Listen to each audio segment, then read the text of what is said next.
I'd like to see everybody who's here. Good evening. Thank you.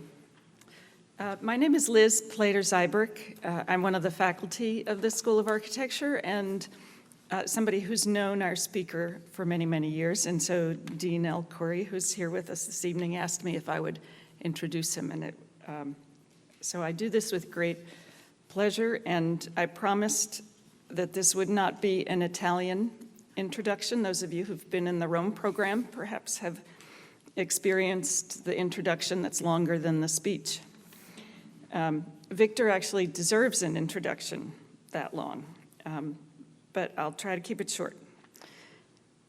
Victor Dover, cyclist, architect, urban designer, author, and educator, founder and principal in charge of Dover Kohl Partners, a world-renowned firm that's located here in our own South Miami. Victor graduated from the Virginia Polytechnic Institute and University, and then from the University of Miami as one of the early Master of Architecture in Suburb and Town Design students. That's what our MUD program used to be called. Victor's work and leadership in urban design has been recognized, as I said, worldwide. With projects on 5 continents, I once ran into his partner, Joe Kohl, in Jeddah, Saudi Arabia. And they range in scale from streets and buildings, which are, the design of which are shared with his wife, architect Marise Chael, and also grad, who's here. From streets and buildings to neighborhoods to regional plans. I could start to name all the different places. I'm sure he's going to do that with some of the projects he shows you. But one of the things that's unusual about Victor and his firm is that in spite of their international engagement and renown, they are also very much locally engaged. They are civic citizens, not only in South Miami, but South Florida as a whole. From the firm's South Miami hometown plan of many years ago, which first provided for South Florida, I think it was the first pedestrian streetscape that anybody had done down here, to 750, a regional plan of 7 counties for 50 years, which initiated the region's focus on anticipated climate change impacts. His civic commitments have been of the highest standards, I think, helping all of us who participate in them realize what the potential is and the effectiveness of having the whole populace involved in design decisions, at least at the scale of city. I could riff on the current political situation, but I won't. As a charter founder of the Congress of the New Urbanism, he represented that organization in the development of the LEED ND standard. He's the founder of the Form-Based Codes Institute. And his many achievements, besides those 2, of course, can be found throughout the media. But one thing you might not find is a Miami story, is that Victor and Joe were the first in our profession to develop computer imaging and apply it to architecture. So when they came from Virginia Tech, they holed up in this kind of magic box room. I think it's now the dean's office, actually, in which they set up those first computers. They were very big. And they started applying what was essentially something the medical profession had developed, applying it to buildings, to imagining 3D impact of buildings. And they began to understand that that wasn't just a tool for buildings, but in fact for the setting that the buildings were in.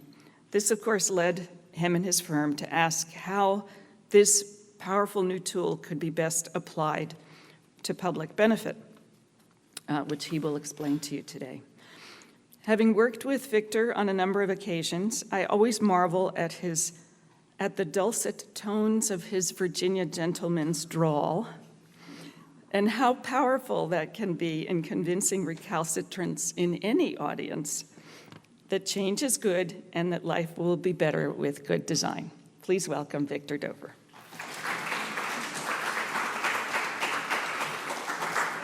Thank you very much.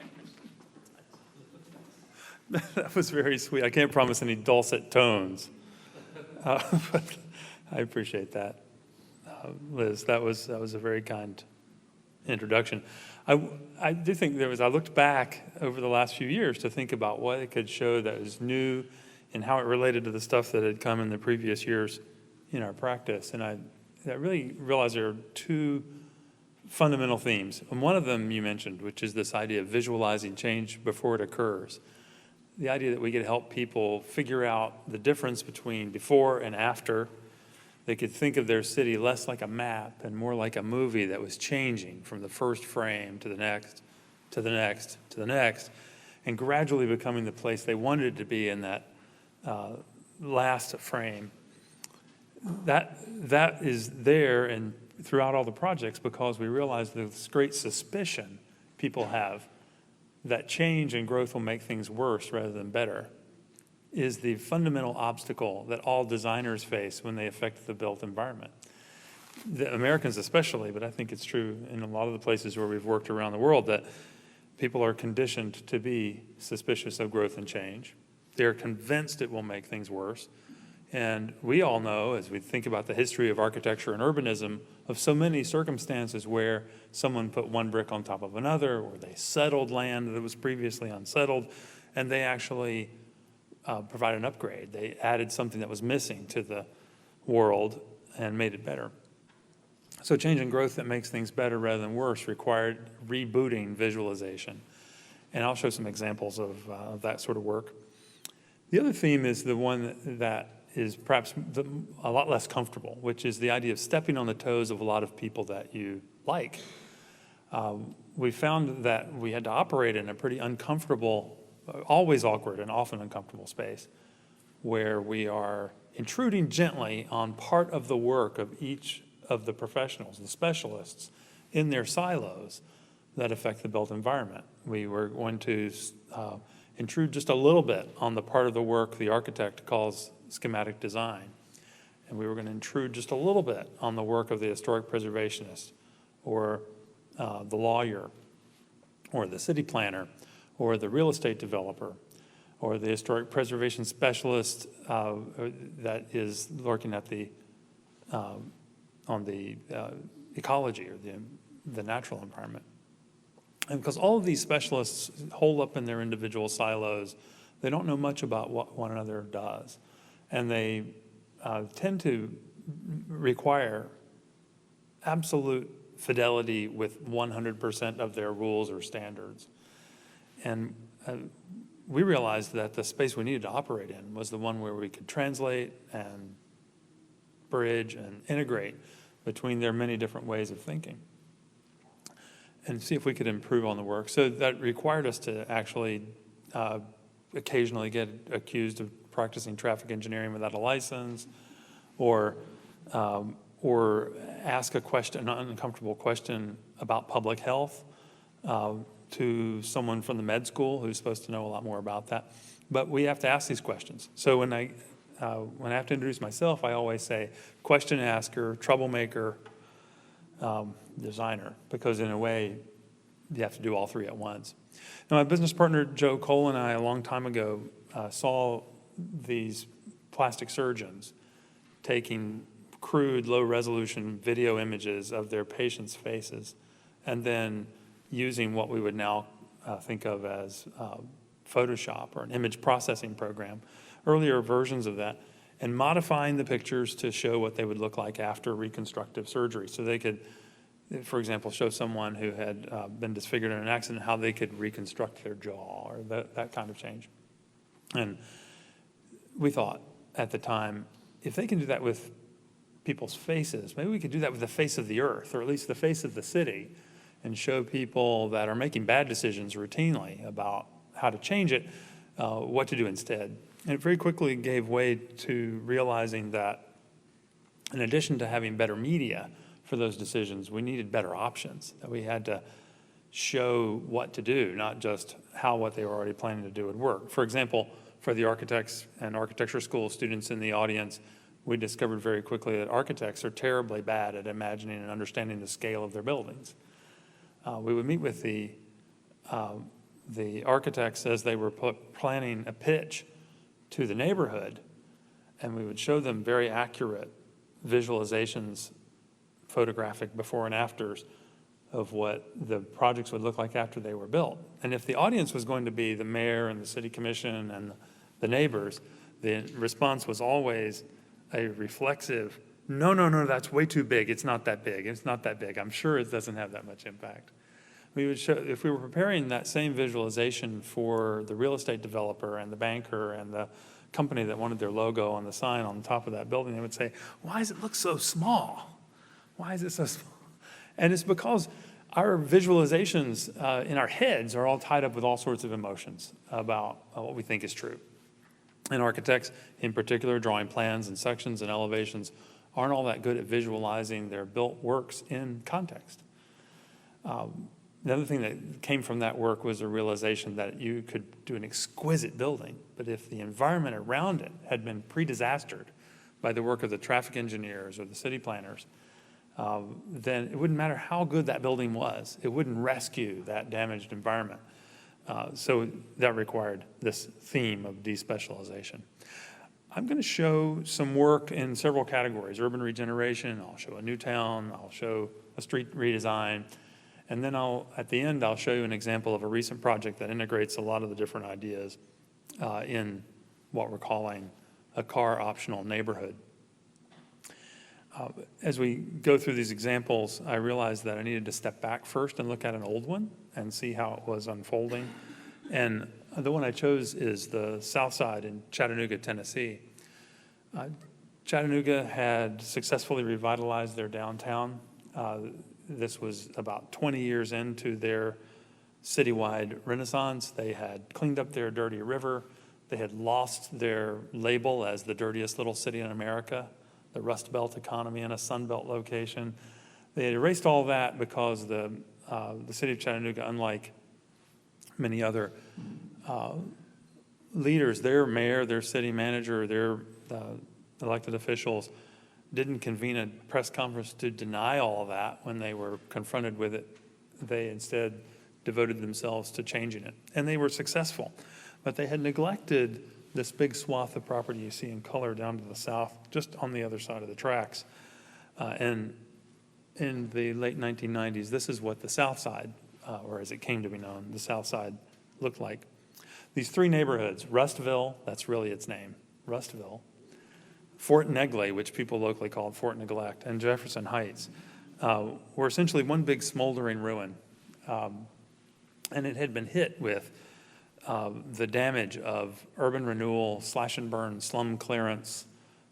In that tragic era, it had been hit with highway building on one side, it had been hit with industrial disinvestment, had lost what little population it once had to industrial departure and desegregation.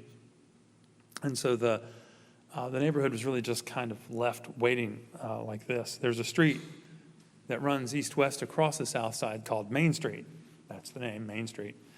And when we came to Main Street in the late 1990s, we found that every single building, and I don't mean 90%, I mean all of them, every single building was boarded up, vacant and fortified.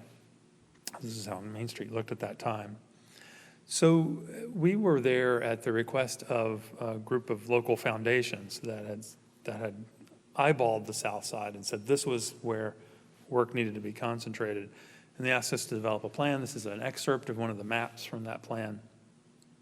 And we didn't really have good words, names to put on this at that time, but as I look back on it, it's really street-oriented urbanism.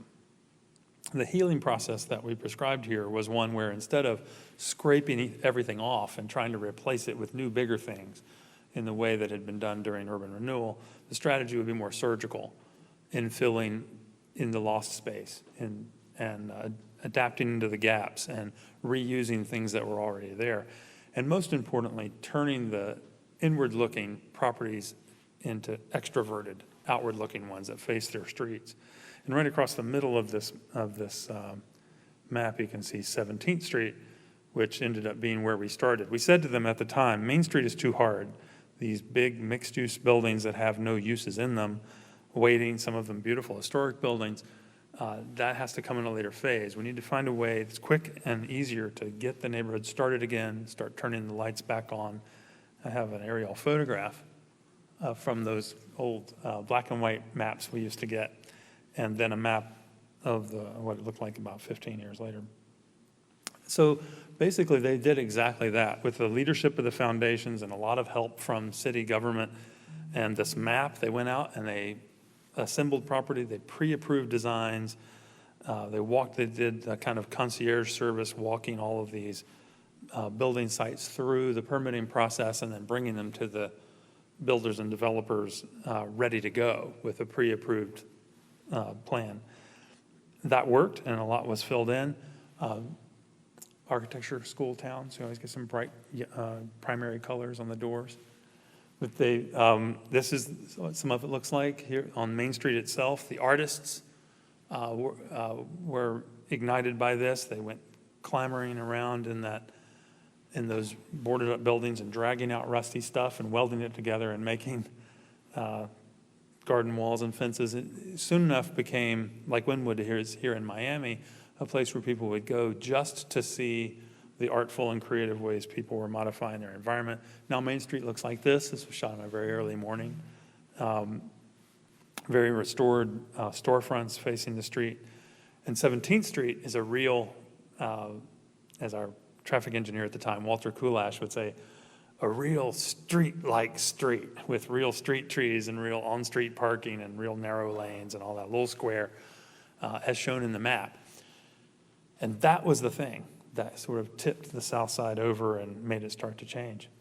Main Street came next, and the preservationists, the shock troops of urban revitalization, showed up and began restoring lovingly these historic buildings. A couple from New Orleans came and opened a phenomenal restaurant in the base of that one.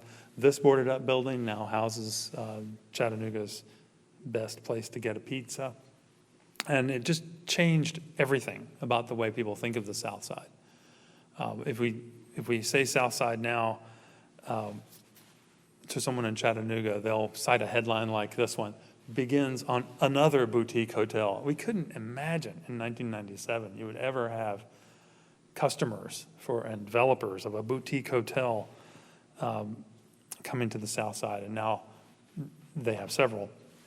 There are 4,000 units of new housing under construction in and around the South Side right now, even after more than 20 years of infill and growth. So it's changing quite quickly.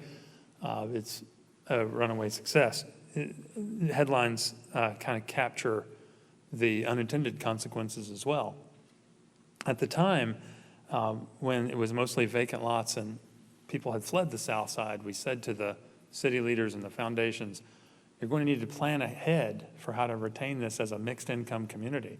You know, how to make sure that it always has affordable places to live, not just highly desirable ones. And they responded, as you might think they would, by reminding us that we were flattering ourselves on how good this great design was. Our little map is going to make all that property so valuable they'll someday get charged with gentrification in the South Side.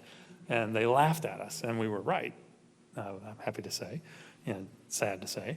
But the tension is there. You see some clunky new construction that is now coming in a lot less surgical than the first round of improvement, and across the street from an employer that has a rather noxious business that doesn't want to leave, and they're beginning to run into the tensions that come with success, just as they once faced the problems that came with the neighborhood's original failure. Looking back over this project, I realized that we didn't have names for it. Later, we started routinely using names like the new urbanism or street-oriented urbanism to describe it. This is my favorite picture of Liz. So this is a picture in the back of Peter Katz's book from the mid-1990s called The New Urbanism, Toward an Architecture of Community. And our caption for this picture is Joe Kohl and all his friends, because Joe is the one smiling in the center while all the rest of us have these serious architecture school expressions on our faces. And Ah, Liz, you're smiling too. And in this picture, you can see Mark Chiamenti, who was teaching here at the University of Miami in the early 1990s. Our former business partners, Eric Valley, who's a successful designer and developer, Professor Jaime Correa, who taught us a lot about urban design, and me and Joe. I'm the youngest guy in this picture. But the thing about this moment was it came about three or 4 years after a conversation I had with Jaime Correa. We were talking about one of our counter projects where we were proposing that a whole village of small low-rise and mid-rise buildings could replace the high-rise that a developer in Miami was planning to do on the same land. And of course, developers in Miami know how to do a podium of parking and stick a high-rise building on top of it. And they didn't know much at that time about how to do street-oriented urbanism. And I said to Jaime, who was rather insistent we should propose that, I said, but you're asking for us to reinvent and reestablish all the ground rules in land use law and real estate economics and finance and architecture. You're asking us to change all of those things at once. And he said, well, yeah, I am. And he was absolutely right. And now we look back, all these years later, Liz, and I think in a way the success of the movement, the new urbanism movement, is that all those rules did get rewritten. That they're fundamental. What we were doing is reintroducing and trying to reapply Clarence Perry's original idea from the late 1920s of the neighborhood as the basic building block of the city. Now, you probably know that that idea was picked up on by Liz in her famous diagram here in the center, where she illustrated the difference between the city in which all the pieces and parts are meant to go together and connect, versus that suburbia where every land use was treated as if it was resting on its own individual asteroid. And then Doug Farr took the Clarence Perry diagram and for the third time in a few decades updated it for his book, Sustainable Urbanism. We have been trying, whether we're working at the scale of an individual street or in a part of a neighborhood or at the scale of the city or on a new town, to think about the neighborhood unit as the way of building the city. And so if we're asked by the mayor or the planning director to design a small part of a neighborhood, we still want to draw a map of the whole thing. If we're asked by a developer to establish an urban pattern for a vast tract, we still want to divide that down into the pieces of walkable neighborhoods that pick up on Clarence Perry's original idea. And so I hope you'll see that as a thread that goes through the examples I'll show you. Now, I thought for tonight I should switch to newer things. I mean, told you, used one example, Southside, to describe the kind of adventure we've been having these many years, to show the work of a number of us in the firm that all dates after the publication of our book on street design. John Massengale, architect buddy, first town architect at the town of Seaside, and I collaborated with Kenneth Garcia and Emily Glavey and Megan McLaughlin and many others on the creation of this book. The easiest thing was to decide the title. We said, we're going to call it Street Design because that way we get to say, or someone gets to say in an introduction, they wrote the book on street design. That's why we did that. It was a subversive idea. It would be forever true after that moment. But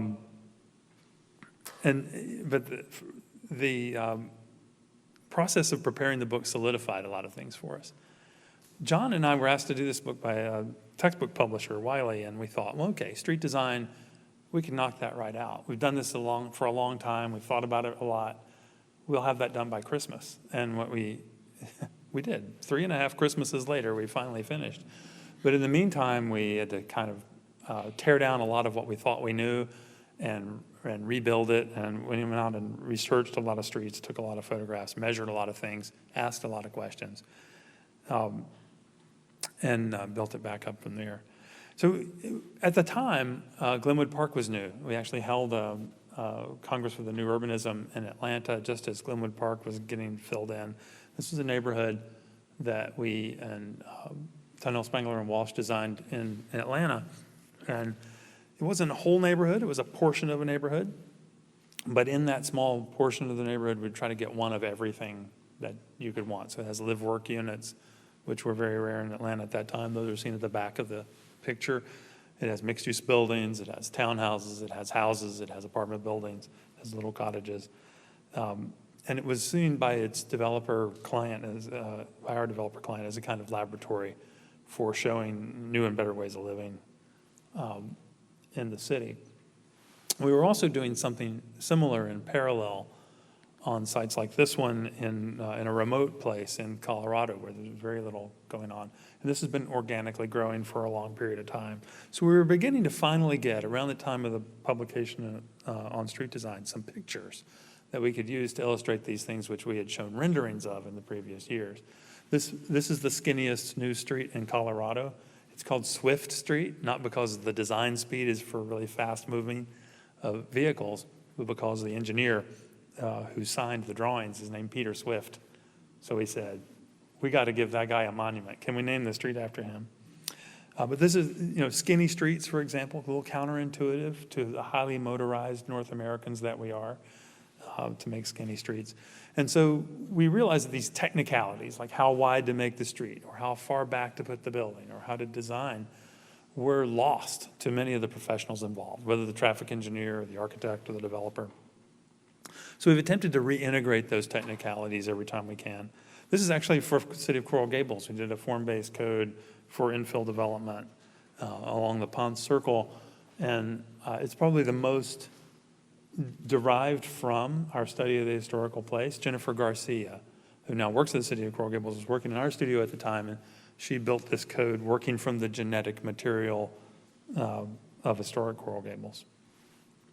To take that up a scale to in urban regeneration to a bigger scale, this is the aerial view of downtown Oakland, California, where we are just completing now, after many years of work, the downtown specific plan, what they call in California, that plan that's more detailed than your general or your comprehensive plan. And it involves a lot of anticipated growth, because you probably know Oakland is on the front lines of the battle for America's cities. How will they be inclusive and equitable while accommodating all the things they must in population growth and so on. This is also the most transit-rich area of the Bay Area in California. It has the BART lines and the bus lines, the street infrastructure, the bike infrastructure. They converge at this point. And so it seemed like the logical place to let the city grow bigger and more complete. So Emily Glavy and Louisa Leite and Amy Groves and others have been working for years on a very carefully knitted together map here. But the part I want to show you that I think is most interesting and is about the point of using these technical tools, like an official state of California specific plan, to reestablish or reboot the visualization. That's Interstate 980. It should have never been built. It was a tragic exercise in using transportation need as an excuse to scrape off a whole neighborhood and dig a trench, really, between two of them. And the plan, watch this closely, is about knitting back together the parts of West Oakland and downtown that were divided by that trench. Here's an aerial photograph of the existing conditions. The idea didn't come from us, but we held citizen planning sessions and invited people to come out with their ideas. And Chris Sensenig, who has since founded a group called Connect Oakland, showed up and he said, I think we should rethink this whole 980 thing. And Interstate 980, as it turns out, isn't really justified from a transportation point of view. They really built that trench to separate West Oakland from downtown. And so now the specific plan states for the first time in official documents anywhere the idea of putting the city back together across that trench, letting the subway run down below, and reestablishing the city at ground level as a proper boulevard.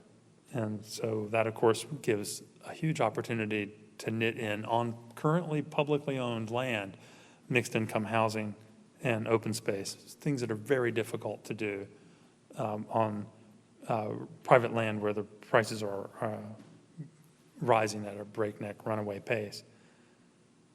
And then this drawing by Kenneth Garcia kind of captures the idea that above ground here, there would be a proper multi-lane, multi-way boulevard full of trees. That would give a whole new kind of address to a part of the city where there has been a divide, and instead could be a seam or a joint between them. Now, one of the reasons for visualizing is because decisions have to be made a lot faster than used to be the case. And in other industries, like in industrial design, if you think of what the car designers do, for example, they are accustomed to very rapidly prototyping things. They'll go from their clay model to their computer model to a draft. If you think about the way these devices we carry in our pockets were originally designed and then refined again, and they get refined every few months, that's a result of a rapid prototyping attitude toward design and making things. So we've been attempting in our work to apply that philosophy. We can draw it right away and show it right away, or show alternatives right away. We can get out in front of the decisions instead of just waiting until the end to draw. This is for my students who are waiting until next week to do the drawings. You need to be doing the drawings now, and that's because you need to get out in front of it before the decisions settle and show your idea vividly quickly. So these are drawings that James Doherty did to illustrate, for example, in a kind of intervention way in the suburbs in Eastvale, California, quickly done in order, I think he did this on a plane flight from Miami to Budapest, so that the next morning we had something that he had produced on his iPad Pro to show the idea that they didn't just have to build more of what was seen in the neighboring stuff, but they could actually add the thing that would fix the problems of the neighborhood and build their way out of their problems. Here's another example. It was a pretty forgettable shopping center with out parcels and pads and cul-de-sac and parking lots and I don't know what all else proposed on that end of that site. And then anybody's guess what would come after that, but probably not something good, because you can't imagine you'd be inspired by the first phase.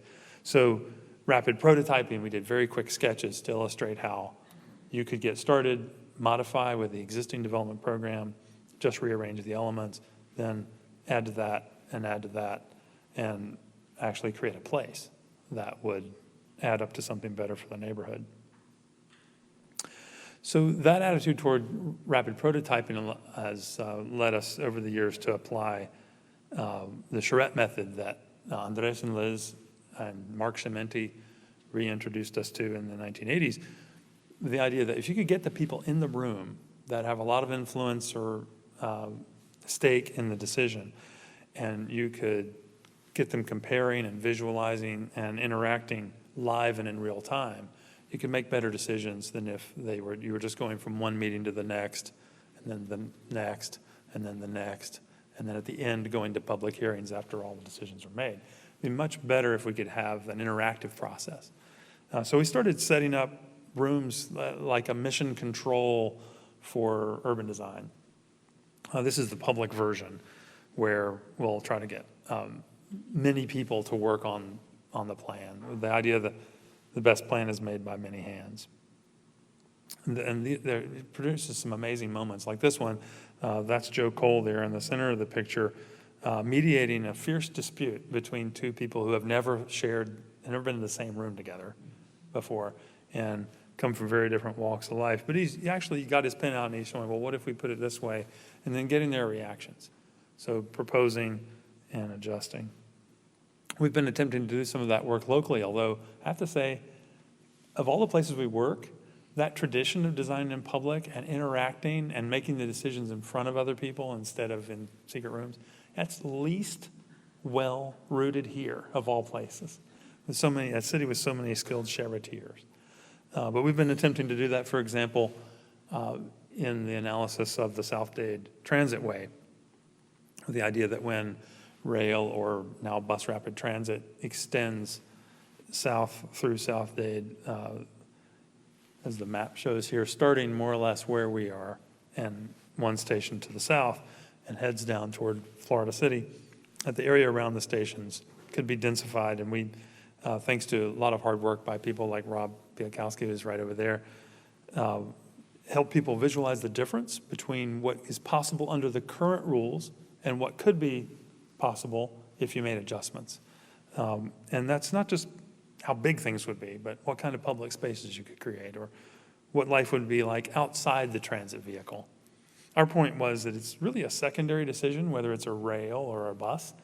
The primary decision is what kind of place you're going to have when you exit the transit system. In mature cities, the transit hub is always at the center of community life. You step off the platform, or you move past the turnstile, or you get off the vehicle, and it's what's outside the window is what matters. So this is a visualization for what kind of real downtown could be created for Cutler Bay on the site that is right now the South Ridge Mall. Now I'll show you an example on new land. Years ago, we worked with Liz and Andres and others on a plan for Vince and Tom Graham called Ion in the low country of South Carolina. This is a new neighborhood. It doesn't look like the other neighborhoods near it in some pretty important ways. It has some unusual streets, including streets like this one, which is for walking and with a canal. Streets like this, where the buildings are set more forward and street-oriented and closer together than any of the surrounding neighborhoods. And so Ion was an interesting laboratory for us for a long period of time to see these ideas gradually put into place and find a lot of success in the market. What we were not allowed to do at the time was include multifamily housing.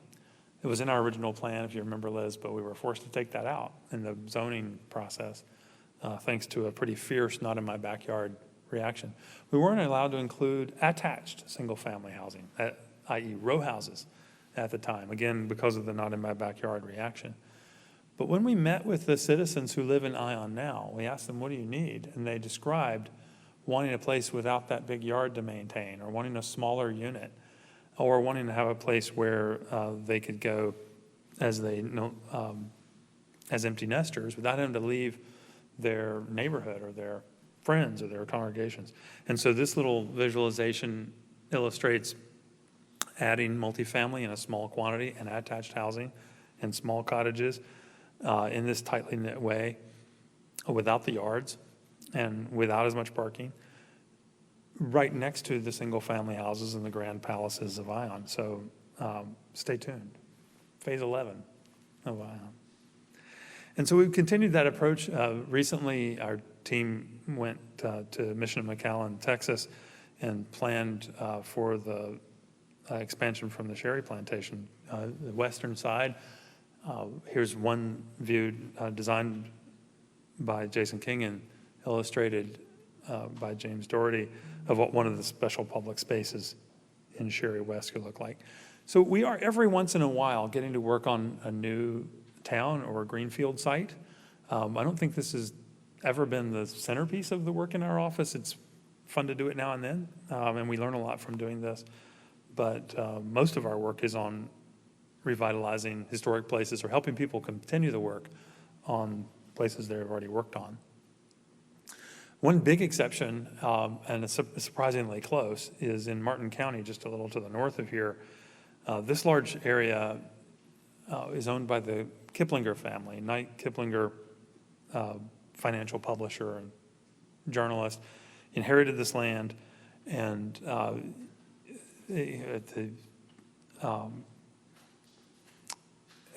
at the beginning, they thought they would just always remain in agriculture. And then lots of things that are beyond their control, like the North American Free Trade Agreement and citrus canker and citrus greening, decimated that industry. So after this land was drastically transformed in the way that you see it here to create citrus groves and ranching, very damaging to the original ecological quality of this land. It turns out those are not financially possible anymore. So as a legacy project, Mr. Kiplinger asked us to redesign it. Now, he had already gotten a sprawl plan, here it is, to use every inch of the property for development and lots, unless it was absolutely prohibited by law. And as you can see here, the pattern was to develop it wall to wall. And virtually everything you see here is large lot, single-family detached on super lots, martini ranches, we like to call them, you know, the ones that are too small to plow and too large to mow. And the worst possible outcome for the ecology of the place.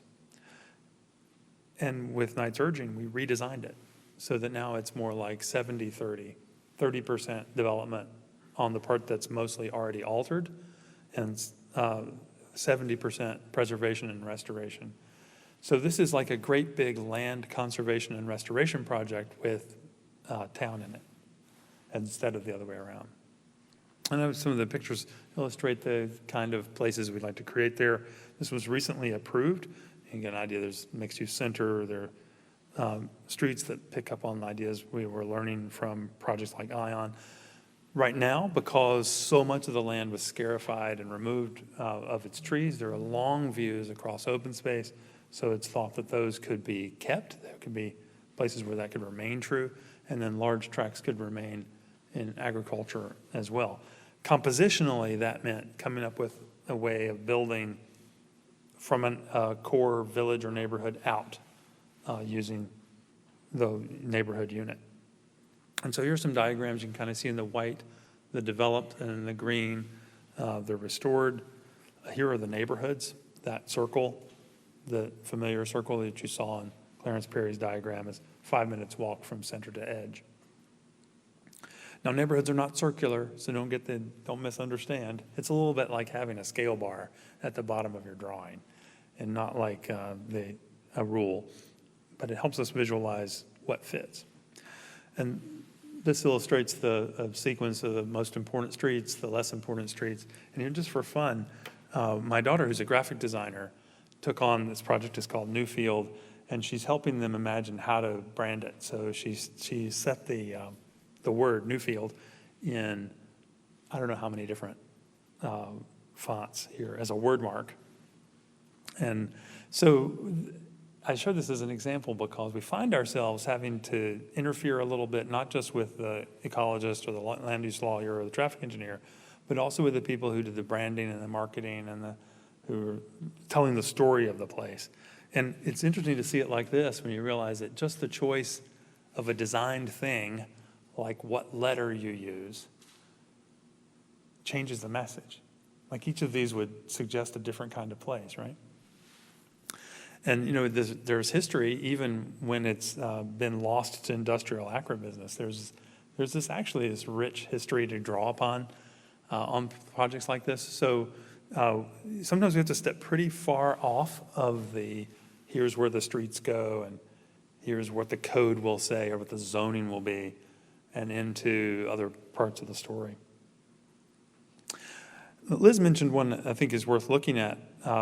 We worked together, our firms collaborated with many others, the South Florida Regional Planning Council and the Treasure Coast Regional Planning Council, to devise a plan for all of Southeast Florida, from Vero Beach or Sebastian Inlet to Key West. And that's the so-called 750 plan. And what I think is, looking back on it, that's something to Google and look at if you haven't seen it. But when I look back on it, I think the most significant thing was when we helped people imagine the different scenarios for how this place could develop. You could stay the course, or you could accommodate the coming 3 or 3.5 million people with more suburban expansion. Third from the left, you could more or less follow the existing comprehensive plans, or you could do something much more ambitious, which is focus the new population growth on transit, in transit-oriented development, or as we used to know it, towns. You know, TOD, transit-oriented development. Prior to about 75 years ago, all development was transit-oriented development. It was known as a town. Even Clarence Perry had the transit in his original 1929 drawing. But when we turn to the public and we ask people to interact with that, or to use the online tool to build a scenario that matched their values, or save them the most money, or produce the most benefit, they overwhelmingly chose that more ambitious option. And I think that tells us that By the time we were done, 73% online, 77% total. The new urbanism was what they actually wanted. And so we only found that out by letting people touch the plan. It wasn't something we kept to ourselves. We've since gone and used that same philosophy of having the best plan made by many hands for places like Mayor Riley's Charleston. Now, Mayor Riley retired right when we were in the middle of getting this started, so we continued under the leadership of his able successor. But this is the plan for West Ashley. The Ashley River separates the historic peninsula of Charleston from the land in the city to the west. And there, again, they overwhelmingly endorse the idea that the development should occur on the higher ground where the transit is, not on the more vulnerable coastal ground subject to constant flooding. And so this map kind of illustrates the priority investment areas. And it was for Charleston, a pretty conservative place, a big game changer, the plan for West Ashley. Now, a couple of examples on retrofitting. A lot of what we have to do in North America, the 200-year project, Stephanos Polyzoidis once called it, we're 20 years into that 200-year project. I hope we're at least 10% done. We're not. But that came up as a need, retrofitting suburbia in West Ashley, where most of it looks like this. This is the failing mall.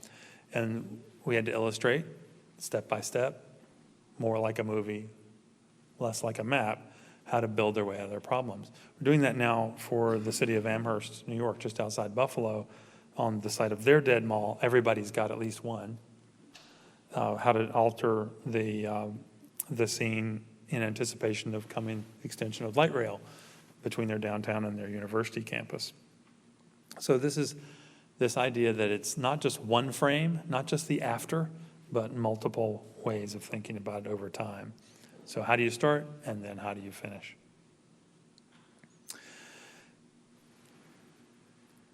To many purists, the idea of historic preservation and adaptation to sea level rise sound antithetical to one another. They can't imagine that those two things can be combined.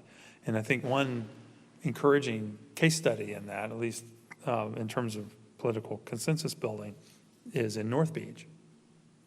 Jason King from our office and Pam Stacy King led a team through the process of creating a plan for North Beach. And it basically struck a balance, and it required some overlapping, and it required everybody to get a little bit of what they wanted and nobody to get everything they wanted. We said to the developers, they were going to have to concentrate their effort to densify and make bigger and bolder North Beach on the town center area, where there was agreement that the place should be thicker with buildings and more complete, but that they shouldn't be building everywhere, especially not in the coastal high hazard zone. And not in the area where there were huge concentrations of beloved historic buildings. So to the preservationists, we had to say, you know, the area you want to be the new preserved landmark district is too large, and some of it too vulnerable. So part of it can be kept. And over time, as the streets are raised, you'll have to raise those buildings at considerable expense as well. But those can be kept. But another part of it has to be allowed to redevelop and allow new buildings that follow the rules of the best old ones. And so it required a compromise on the part of both groups. Something really unusual happened here. In Miami Beach, there is a charter item. In their city charter, it says that if you want to increase the floor area ratio, essentially the intensity of building, you have to pass a referendum of the voters of the whole city. And in the many years since that rule was put into place, no attempt to do so had succeeded. You can imagine, just suppose you walked up to the voting booth and you were handed a ballot and it said, should greedy developers be allowed to build a whole lot bigger buildings next to a whole lot of the other buildings that are crowding out your sunlight or doing whatever? You know, if you say it like that, of course the answer will be no. And every attempt to heal by building had failed because of the natural reaction to that. But in North Beach, for the first time, such a referendum did pass. And it only passed because those groups were willing to all give a little ground. The developers were willing to focus and concentrate all over here, not everywhere. The preservationists were willing to save an additional 350 or 500 buildings that had no local protection in exchange for allowing, giving a little ground on other areas. So that unlikely coalition is the reason it worked. And I think for us that kind of meant that something went right about the process of bringing all of these people together in a room. There was a coalition, otherwise known as a loose confederation of warring factions. But that's what a coalition is. Now, the last example on this idea of retrofit and infill I'll show you is in Atlanta. Downtown Atlanta, south of the MARTA headquarters and east of their new football stadium, is an area that's been laying fallow for quite some time. It's got a collection of wonderful historic buildings. And we were asked to put together a plan for how the preservation of certain buildings should occur and how other buildings could be added to the place. So we did that. And when we showed this to the planning director, and thanks MRED students for sticking it out as long as you did. I know they have another appointment they have to go to. The planning commissioner in Atlanta jumped up on a table and he declared that the days of treating downtown Atlanta's like streets, like glorified on-ramps to their interstate system, were over. And he demanded that we declare the South Downtown Pedestrian Priority Zone, which is really kind of amazing. And the result of that on the ground is a lot of skinnier streets and a lot more space devoted to trees and walking and biking and commerce, and a lot less of it devoted to cars. You ready for that? Before, after? Do you see the connection between preservation and adaptive change over time?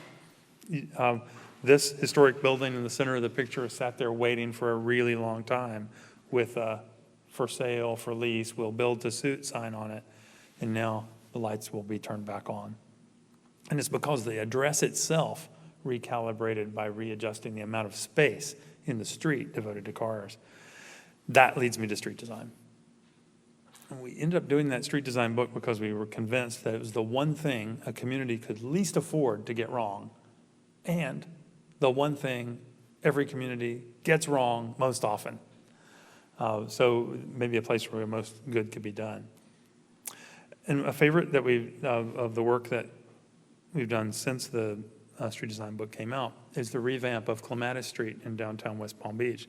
This is the before, from back when the street had been widened and widened again and made one way, as happened in a lot of downtowns. Parking pushing closer and closer to the historic buildings, the sidewalks made smaller and smaller, the whole scene faster and faster, and less like a place a pedestrian would like to thrive. In the early 1990s, following the successful DPZ plan for downtown revitalization, they fixed that a bit. They narrowed it back down to one lane each direction. They restored it to two-way travel.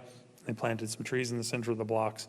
We've gotten the chance this year or year before last and this past year, to rebuild it yet again with an even skinnier cross-section, even less emphasis on storing cars. And here's what that looks like. The street is now really skinny. It's curbless. It's slower, thus safer. And there are a lot more trees, more room for outdoor dining, and a lot less car storage. And almost overnight, the response has been kind of amazing. People are now using the shared space of the street in a way we might see in a historic photograph from 1900. They cross where they want to cross. They interact with the vehicles that are going back and forth and the people on bikes and scooters, all of whom are doing so slowly because the design doesn't encourage anybody to go fast.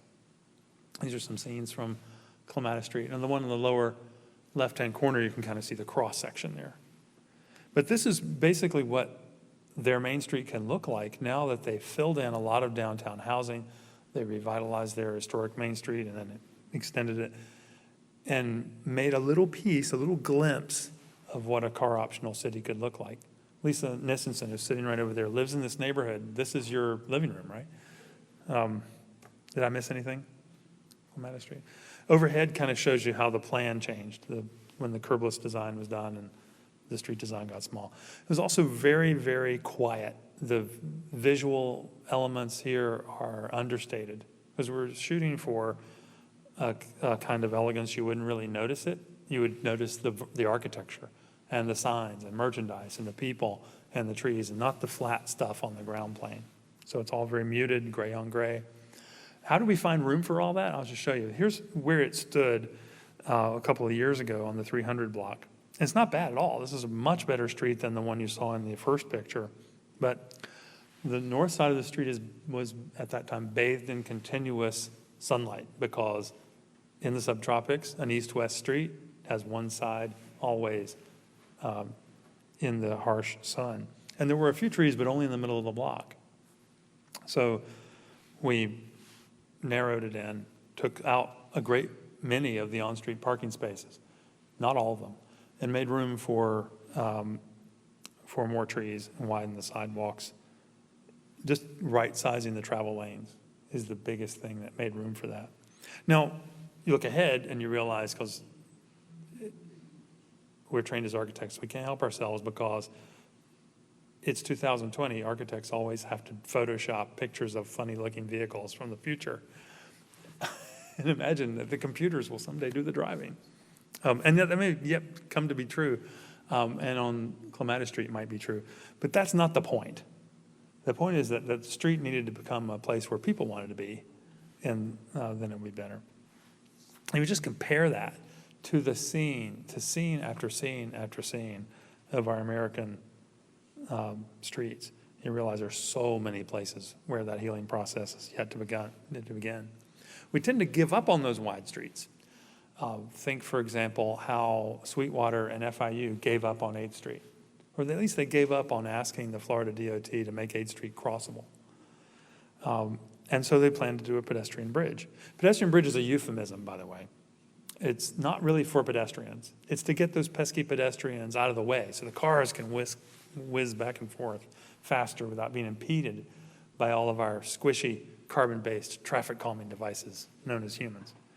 And so in 8th Street, of course, tragedy, partly because they were rushing it.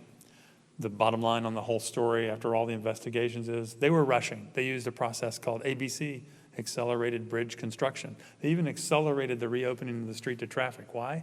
Because they thought that the highest priority at all levels of government was to move the maximum number of vehicles with the least convenience as fast as possible. And that's how this happened. So Kenneth Garcia and I were talking about this. We pulled out this picture, our favorite example of pedestrian bridges in a nutshell. The main purpose, Jim Charlier once said, for building a pedestrian bridge is to provide shade for the pedestrians that will undoubtedly insist on crossing that grade down below anyway. And of course, you look at 8th Street the way FIU and Sweetwater found it, and you can't blame them for throwing up their hands and saying, there's nothing we can do. And so they planned the bridge, and that's the bridge that fell. But Kenneth asked, why were they doing that in the first place when they could have rethought the street? Why is that street so wide? Well, because you've got all these people who live west of the turnpike have to get east during the workday and go east in the morning and go west in the evening. And because we were operating under the assumption that they all must do so in their own individual little bubble, that they own and store at great expense. You need a lot of lanes for that. So this road really is just metastasized to that size because of the assumption that everybody will have to drive everywhere for everything every time. And if you didn't make that assumption, if you can make the assumption that some of them might move back and forth on transit and need a lot less space, and then you would have room for all sorts of other things, like the missing street trees that the absence of which causes the pedestrians to scurry away. The missing bike infrastructure, which would make it possible for people to move back and forth to campus, let's say, on 2 wheels instead of 4. And it doesn't really matter whether you did that on with a bridge or not. You could have the bridge in addition to all that, but the fact that you abandon the ground plane and then add the bridge suggests that they never really thought 8th Street could be a good street to begin with. And it doesn't matter whether it's buses or rails. Like here we'd put the trams on rails inside the grass like you might expect to see in a civilized place like Barcelona. What if? Now, that's at the scale of a really big road. Here's one that Kenneth did at the scale of a small one here in Coral Gables. He did a little exercise over the last couple of years to illustrate how certain streets, like this one, could be transformed to make room for safely moving around by walking and biking. Existing, proposed, before and after. If you're following the news, we've taken 3 steps forward and 2 steps back politically on the subject of trying to make the city of Coral Gables more friendly for walking and biking. But whether it's at the big scale of 8th Street or the small scale of an ordinary street like this one, much more could be done. And the after process, or the results of the after, before and after thinking, could be way more beautiful, could be greener, for example. So that's led us to the part that goes beyond streets, to the rest of the infrastructure for walking and biking, and thinking about ways those might be made more artful. One follow-up to the plan for West Ashley is the West Ashley and Maryville Bikeway, Greenway and Parkway. This is something we did for the Charleston Parks Conservancy and with collaborators at Alta Planning. And that is an existing trail, and it was, but in need of an upgrade and completion. Some of the trail is actually quite lovely. It looks like this. But it's also the subject of an intense plan for public art and beautification as it's expanded and improved. That public art plan is being led by Rosario Marcotte and Roberto Bejar from R&R, local firm and faculty here. So we looked at intersections like this and we said, well, technically what we need to do is make a real street-like street with a real crosswalk-like crosswalk to get people from one side to the other to connect the missing link in the West Ashley Greenway. But more than technically, we need to get everybody's attention and focus them on the idea that the person on the bike or the person walking is welcome in this intersection, not an afterthought or just somebody trying to slow you down in your car. So here's the idea for an art crosswalk that starts with the high visibility crosswalk in the center and then adds the stencils painted on the street outside it. And what we were trying to do here was use the familiar marking that the DOT knows how to spray paint and subvert how you do it and say not only is the bike allowed to be here, but it's allowed over here and over there, and they can go from this direction and that direction, and it's their city too, was kind of the message of this art project. At the other end of the West Ashley Greenway, I proposed this monument. And there's a long story, I won't bore you with the whole thing, but this is really the entrance along the East Coast Greenway to the section that's Charleston's, the section of the East Coast Greenway that goes from Key West to Canada. And in Miami or in Coral Gables and South Miami, our section is now called the Underline. This is the same route, but this is the moment at which you would pass into the city of Charleston. And so we thought we should commemorate that in some way. Zoom in on this. The idea of the monument is that it's actually made from recycled bike parts. So it has this familiar classical silhouette, but actually when you get close, you discovered that it's made out of bike pieces and even a few extra bike handlebars and rims and frames and this and that welded on. And we thought of this because we like the idea of the silhouette, of the lacy silhouette against the green backdrop of the tree. But there were a couple of other agendas going on here too. One is that this architectural form, which you see here in pictures from the College of Charleston, is a familiar symbol of the city of Charleston. It represents part of a very long-lasting tradition. So we thought we could subvert that just a little bit and reestablish a cousin of that Porter's Lodge gate at the cistern at the College of Charleston and give people a reminder of that language, but in new materials. We were also blending that with a couple of other ideas, like the Watts Tower, famous example of folk art welded together in Los Angeles. Robert Venturi's idea for not showing the thing, but rather a monument of the thing or a model of the thing in its silhouette. This is Benjamin Franklin's house in Philadelphia. And then last, the cyclists in the room, I see Roberta Neway is here. The cyclists in the room will recognize the ghost bike tradition, which this is the sad sibling of our monument in Charleston. You see these bikes painted white, mounted in locations where cyclists have lost their lives in a collision or a crash. We don't call them accidents.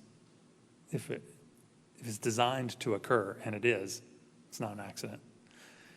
But the ghost bikes have cropped up all around the country as a reminder of how dangerous our streets are. So we thought, well, the West Ashley Bikeway is kind of the opposite.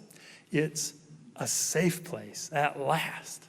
We could do a kind of upbeat cousin or sibling of the ghost bike idea this way. And that's a proposal for a public art piece there. So the intersection of all these ideas came last year in a new design for Chattanooga. And I'll wrap here. But in our office, we have a lot of people who show up on two wheels. This is our executive parking lot at our office. You get the best parking space if you show up on your bike. And when we ask the general public, we always get answers like this. If they're making car trips now that they would like to replace with a walking or biking trip, if only it were safe and improved, such as shaded and beautiful. And 70%, overwhelmingly, yes. Another 8%, maybe. That's a huge number of people who say they would like to have a car optional city. And that's not my term, by the way. Car optional city is a term used by the director of Miami-Dade County's Department of Transportation and Public Works in an interview with the press on the week she took the job. She said she thinks we ought to make Miami-Dade into a car optional city. And I said, yes. Not only is that correct, but I am going to quote you on that every single week from now until the end of time. So we didn't copyright that term. And if you look closely at my recipe for a car optional neighborhood, it isn't that different from what we would read in a careful reading of the Charter of the New Urbanism. There are a couple of new things added here, and I'll walk you through what some of those are. In Chattanooga, we had a chance to apply this idea on yet another infill site, a very different one from Southside. It's this former industrial land right here on the riverfront. And you remember I showed you the south side, that's right down here, and here's the traditional downtown on the right side of your frame, and our study area for the bend is on the left side of the frame. So it's actually a fairly gigantic tract. The developer was just somebody that we knew from his former work in South Florida before he moved home to Chattanooga. But there was an interesting interplay here between all of the technicians, including the economist who you see looking somewhat skeptical. That's Anita Morrison saying, "Are you sure that we can really do that thing you're showing on your model?" As we always did, the first thing we drew was scale comparisons. We found our map and then we put it the same scale side by side with things we already knew. We had an idea of the scale of, like here, the National Landmark Historic District in Savannah, or here, Richmond-on-Thames in the UK, both riverfront places. And then we came in and looked closely at this site. Now, some of the existing buildings here, not too terribly old, but no longer needed, were in this kind of condition. You can see how it was done at a time when this was the industrial highway, otherwise known as the river, and was the back of house. So item one, to make a car optional neighborhood, we bring things closer together. We make a mixed use place where you can find a lot of the things you need, and we do it in town rather than on the edge of the world. Number two, bring things closer together by achieving the minimum livable density. Listen to that phrase, minimum livable density. It's not the maximum allowable density, it's the minimum livable. That means dense enough to support local commerce and transit. We did the plan in a kind of interactive way. Here you see one of the engineers explaining an environmental restoration and drainage concept. Anyways, we got going on this, the number of people touching the plan and coming and checking on it got bigger and bigger and bigger. At one point, we went into one of the empty industrial spaces. Some of the old buildings, while they can't be reused for their original purposes, are nevertheless amazing things that this site inherits, including this lacework of trusses over the old combustion works. But most of the property is like this, plains of asphalt.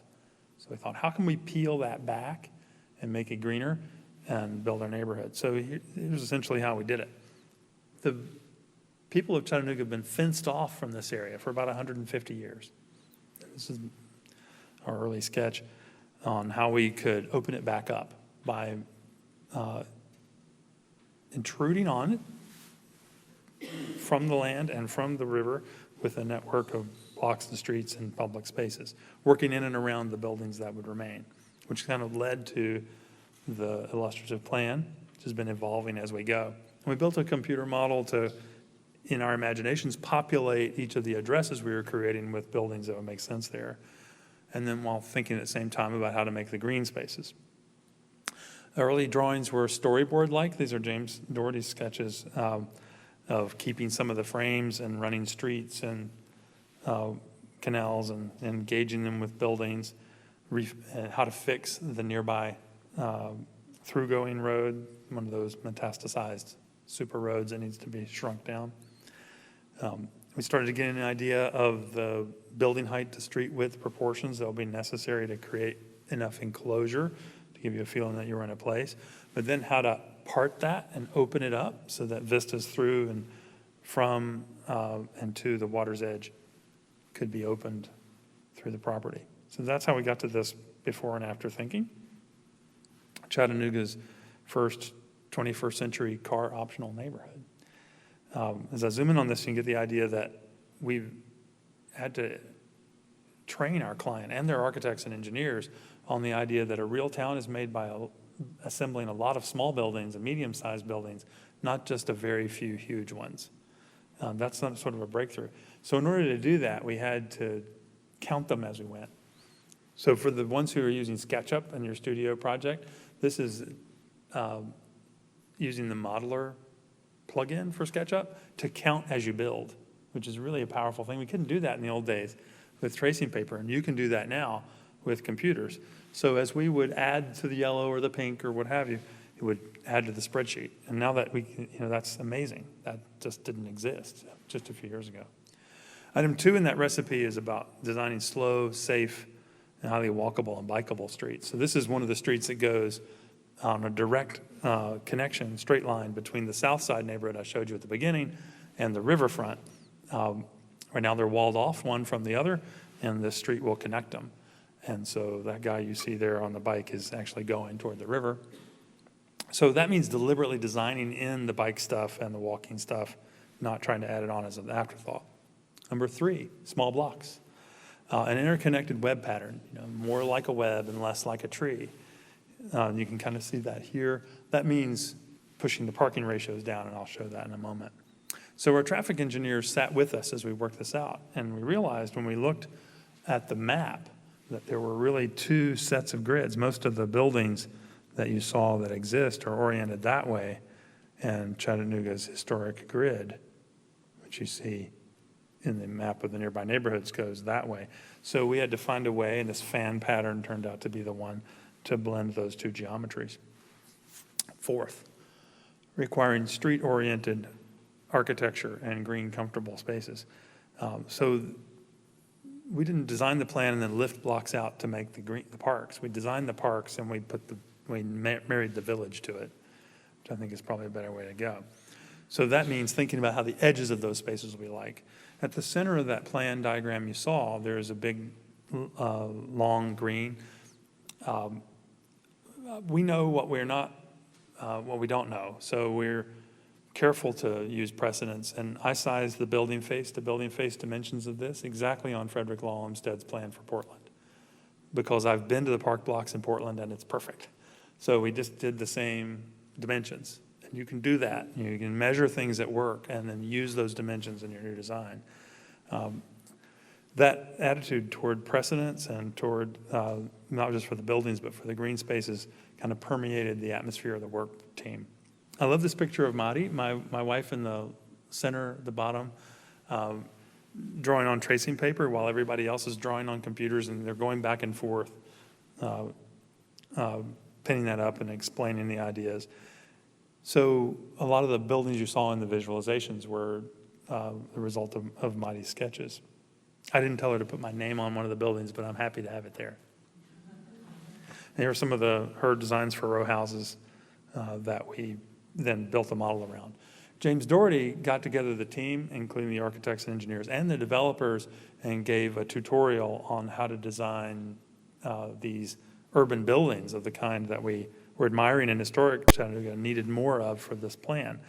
So we took a series of buildings you could accept as good precedents for the Appalachian region, let's say, and then he walked them through how the facades of those buildings were designed in layers, first horizontally, then vertically through the structural center lines.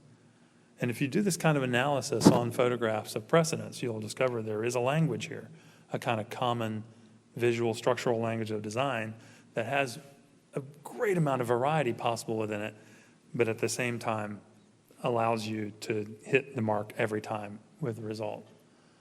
So here's how the windows pop into those. And then applying that on our design, we started with the silhouette. We knew the visual, the horizontal and center lines, the placement of the windows within that structural logic, and then the expression lines that flesh it out.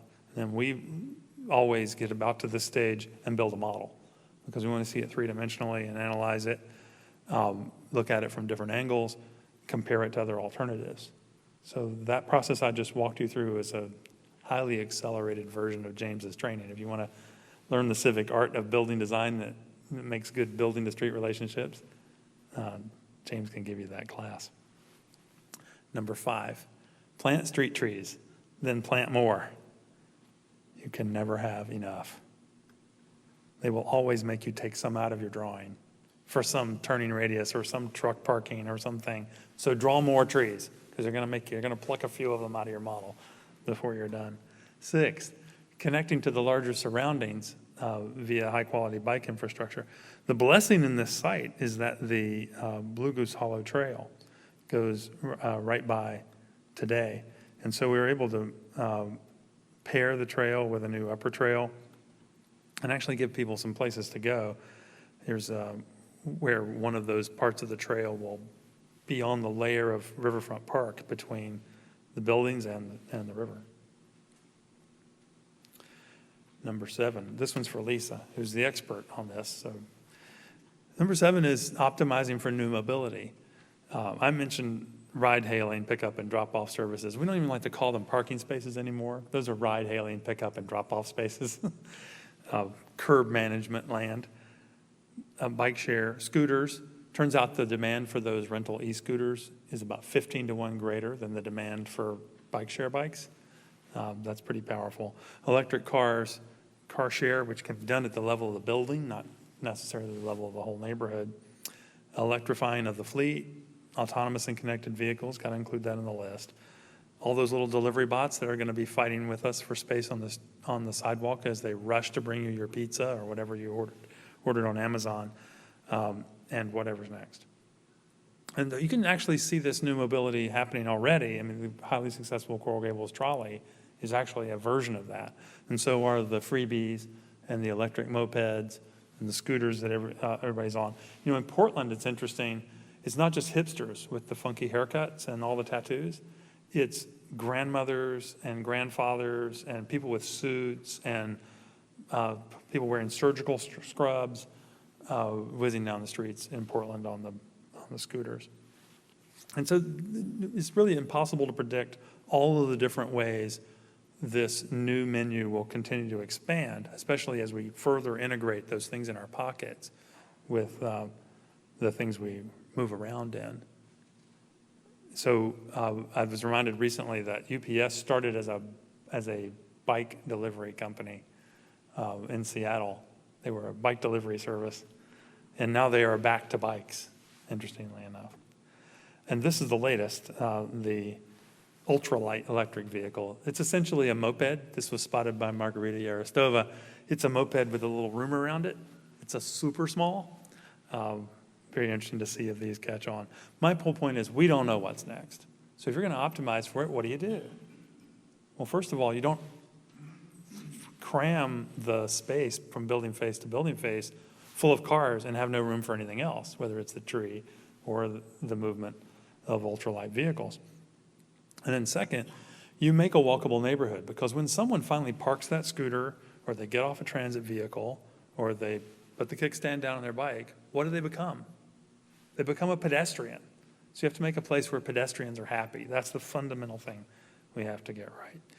That probably means giving them places where they want to go. So in Chattanooga, this idea of the big red sign came from the fact that we know the story of the project will start on Instagram. So here's Kenneth simulating Louisa getting her Instagram picture in front of the sign, right? But of all the illustrations that we did for this project, this one was an afterthought. This is the one that the client tells us they get the most response from to audiences when they show it to people. Very interesting. Some of those industrial structures are majestic and amazing, and one of them is really tall. This one, it's like rather remarkable. It's like 55 feet inside, has almost the proportions of a basilica or a cathedral. And so it's stripped to structure and reclad in part and kept as an indoor-outdoor music venue that spans across the riverfront park. So give them if you want to make a car-optional city, give people who aren't on vehicles a place they'd like to be. You knew this was coming. Parking, because, form follows parking. That's what Michael Eisner said years ago. Looking out the window of my hotel room in Atlanta, I looked out and I realized that as far as the eye could see, almost everything was parking. I showed this picture, I painted the parking pink, and I showed this picture in Atlanta, and a guy from the audience stood up and said, "That's wrong, that's wrong. This building right here is also parking," and you left it out. So, okay. I think the point is, look how much of the urban real estate was devoted to storing cars. We move them less than 4% of the time. We store them 96% of the time. Gabe Klein, the former transportation commissioner in Washington, D.C., and a collaborator on our Atlanta projects, proclaimed that, according to his prognosticator friends, the demand for urban parking will drop by 85% with autonomous and connected vehicles. And I thought, that's crazy. But what if he's only half right? Imagine the demand for parking dropping by 40+%. What would that do? And then I looked out the window. We were in Austin when he made that statement. And I looked out the window at this scene, and I photographed it right then because I realized that everything I could see was parking. And what I remember from Econ 101 is that the law of supply and demand says when you have a surplus of something, the price goes down. So think about it. Initially, it's going to be kind of wonderful to finally have elbow room in the city for all these other things we want, like more affordable housing and more green space. But the price of the urban land as a whole will also drop. Similarly, with autonomous and connected vehicles, it's predicted that we will produce a lot of jobs. Turns out the single biggest form of employment for adult American males at present is driving, in one form or another. Not just Uber drivers, but people driving trucks, people making deliveries. Driving is the single largest form of employment. Autonomous and connected vehicle industry projects they're going to create, over a 20-year period, 17 million new jobs. But you have to ask, what's that going to mean if we destroy 10 million jobs overnight? This is not going to be easy. This is going to be awkward and difficult. And I look at Miami, and I see our transit-oriented development, and it looks to me like parking-oriented development. That's Brickell. It's mostly parking with buildings sitting on top. So the principle that we tried to apply in the Bend in Chattanooga is to right-size that parking, to have some, have enough, but not too much, and to work the amount down over time. And so that's how these small blocks are generated. That's why they're so constricted. It's why there's a lot of parking, but it's hidden. We also were admonished by our engineers to get clever with the stormwater management. So they discovered in an ancient map that there was once a creek running right across this property. And so we included in the plan, and this is an older version, we've got a newer one now, but the canal right down the center. And it actually travels under one of the historic sheds. Number 9, this is not in the charter for the new urbanism.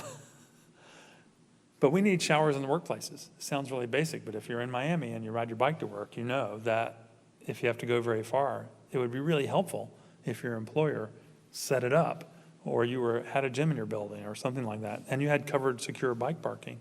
Turns out those are the easiest points to earn credit and LEED for. If your client is trying to certify their building for green building, the easiest LEED credits to earn are the covered secure bike parking credits.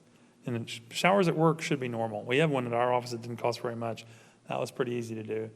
And now we know that's an option. It's no longer an obstacle, no longer a reason not to walk or bike to work. In the idea of where you're developing in the first place is to think about the transit system. And so you want to connect to the rest of the region. And so last but not least is the idea of developing around a transit-connected mobility hub so that people can not only have walking distance accessibility to the things in the neighborhood, but they can get to all the jobs and the economic power of the region as a whole. So that's the way the Bend has been set up. There's my recipe. But I'm happy to answer any questions about that. And thank you for watching. I'm delighted that you all came to see what this was all about and what we've been working on recently. Look forward to your questions.